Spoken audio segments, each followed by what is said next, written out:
समझ आप भी रहे हो, समझ दुनिया भी रही है। कांग्रेस के अंदर आज लोकतंत्र बचा नहीं है और कांग्रेस के अंदर जिस प्रकार से विधायकों में, कार्यकर्ताओं में बेचैनी है और एक व्यक्ति ने कांग्रेस का लोकदलीकरण करने में कोई कसर नहीं छोड़ी है। केवल मैं और मेरा बेटा, मैं और मेरा परिवार, इसके अलावा कोई कांग्रेस में नहीं होगा। चाहे शैलजा जी हो, उनकी आंख में रड़कती है। रणदीप सुरजेवाला, वो भी उनकी आंख में रड़केगा। अशोक तंवर था, वो भी उनकी आंख में रड़कता था। किरण चौधरी जी थी, वो भी उनकी आंख में रड़कती थी। यदि राहुल इंद्रजीत सिंह थे, वो भी उनकी आंख में रड़कते थे। अरविंद शर्मा जी थे, वो भी उनकी आंख में रड़कते थे। नवीन जिंदल है, वो भी उनकी आंख में रड़कते थे। कुलदीप बिश्नोई है, वो भी उनकी आंख में रड़कते थे। जब एक व्यक्ति इतना स्वार्थवादी हो जाए, जिसको अपने और अपने परिवार के रास्ते में सभी लोग बाधाएं नजर आने लग जाए, तो उस दल का कभी भला नहीं हुआ करता।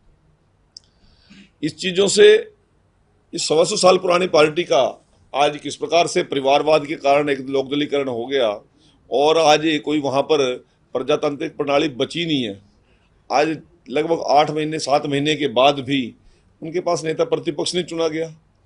कभी वो कहते हैं हम महाराष्ट्र चुनाव में बिजी हैं, कभी कहते हैं हम उत्तर प्रदेश चुनाव में बिजी हैं, कभी कहते हैं कि हम दिल्ली के चुनाव में बिजी हैं। आना जाना कुछ है नहीं।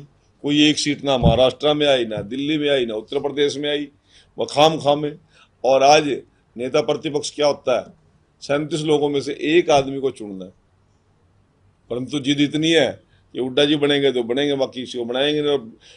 कांग्रेस नेतृत्व में इतना दम नहीं है कि इस बात को बाईपास कर सके। तो यही बेचैनी गोकुल सेतिया जी और अन्य लोगों में है और इसी का परिणाम है। और कांग्रेस ने भी तय कर लिया है कि हम 16-17 साल बिना संगठन के, बिना जिलाध्यक्ष के, बिना ब्लॉक अध्यक्ष के हम पार्टी चला रहे हैं।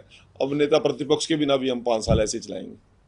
एक सर, जो ईडी का जो मामला दर्ज हुआ है, जो चार्जशीट पेश की गई, उसको लेकर कांग्रेस कहीं ना कहीं कह रही है कि ये सब बीजेपी की जो है सियासत है, जानबूझकर तंग किया जाए पार्टी। तो कहीं बीजेपी के लोग शिकायत करता है क्या? शिकायत करता कौन है? सीनियर मोस्ट एडवोकेट्स हैं, जस्टिस के बेटे हैं और कांग्रेस के ही वो लोग स्वतंत्रता सेनानी भी रहे कांग्रेस की लिस्ट में और कांग्रेस के ही उनके फादर या फोर फादर कार्यकर्ता रहे हैं। और वही 5,000 आदमी जो उसके शेयर होल्डर थे, उसमें से 1,057 लोग बचे हुए हैं, वही तो ऑब्जेक्शन कर रहे हैं। बीजेपी का तो एक आदमी ऑब्जेक्शन नहीं कर रहा।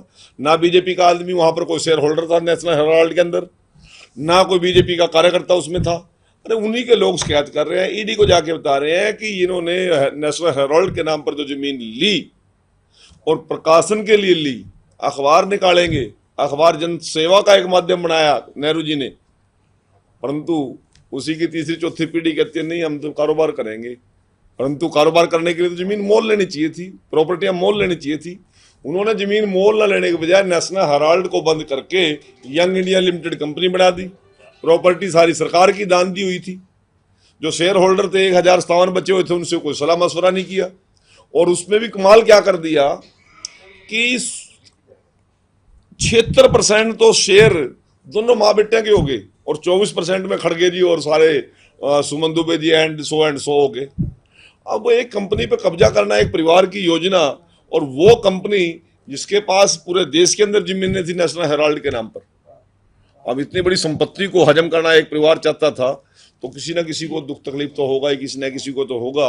और जब उनके लोगों ने ही शिकायत की, ईडी ने जांच की और इन लोगों को 50-50 घंटे वहां पर पूछताछ की, और जो देनदारियां थी, कमाल तो ये हो गया कि सोनिया गांधी ने, राहुल गांधी जी ने जो देनदारियां थी कंपनी की, वो कांग्रेस पार्टी के खाते में डाल दी।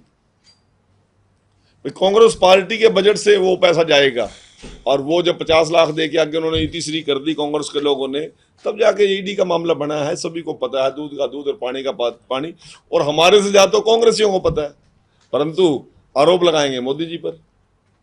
सर, एक बात तो पिछले कई दिनों से हरियाणा बीजेपी के नेता, मुख्यमंत्री वगैरह पंजाब के काफी दौरे कर रहे हैं, लोगों से मिल रहे हैं, तो क्या अब बीजेपी का, मुझे आप ये बताइए, क्या पंजाब देश में नहीं है क्या? या बीजेपी के लोगों को ले पंजाब में जाना को प्रतिबंधित है क्या? हमारा पड़ोसी राज्य है, हम उसके छोटे भाई हैं, हमारा बड़ा भाई है। चुनाव की तैयारी मिलना जुलना तो लगा रहेगा, आगे और बढ़ाएंगे ज्यादा चुनाव तक।